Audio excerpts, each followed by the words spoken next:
This is your neighborhood-friendly ranter speaking, and I am doing my first ever viewer request, and that movie would be The Girl Next Door.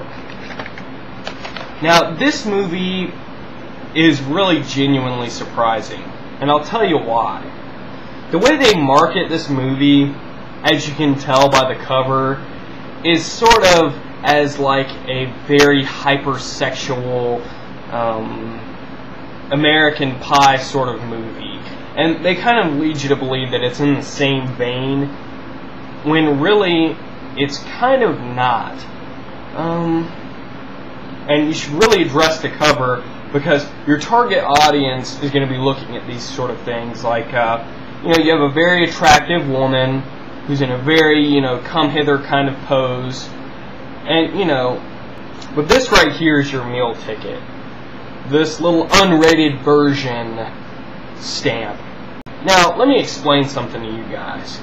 Unrated version means little to nothing, because typically studios don't change the movies that much to get a good rating.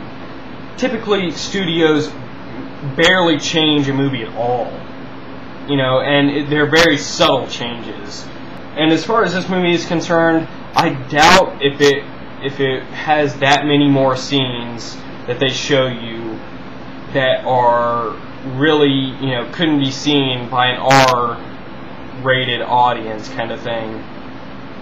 But that's what really sells these movies, is that, you've got Harold and Kumar unrated. Well, Jesus Christ, how much more unrated could you get with the content that's already there? So, that's kind of like the whole gimmick now, is to slap unrated on something, and people are just going to go out and buy that specific version because, they want to see, what they couldn't show in theaters, quote unquote. But really, it's probably not that much different. Most movies, they change these little tiny parts. But as far as this movie is concerned, I was genuinely surprised because there's very little sex scenes in the movie, and the few sex scenes that are in the movie, some of them are sort of raunchy, but for the most part, the one sex scene that really stands out in my mind is actually very character building, and the sex sort of comedy never outweighs the two characters played by Elisha Cuthbert and Emile Hirsch. These are two of the cutest, most adorable characters I've ever seen in a movie, and I really love what they did with the movie, actually.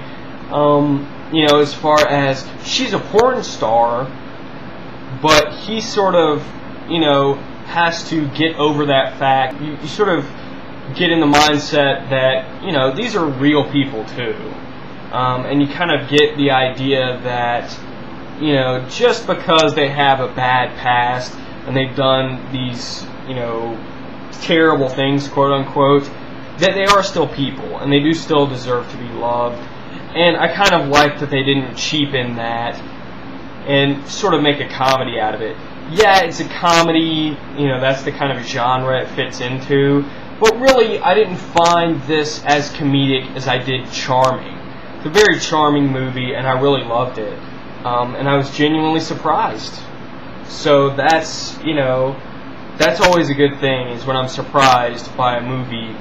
I always hated the idea of it because it sort of seemed like it was going to be in the same vein as American Pie, but it isn't. So, that's what I really love about this movie.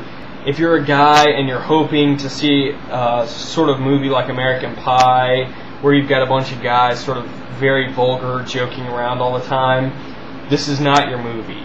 It does sexual comedy, but it does it in a very subtle way that doesn't assault the mind. It's a very delicate balance. This movie hits it almost right on the head as far as a sexual comedy, and keeping it from being too raunchy and too ridiculous. So if you get a chance, rent this movie on Netflix, and that's my recommendation. That's my review of The Girl Next Door.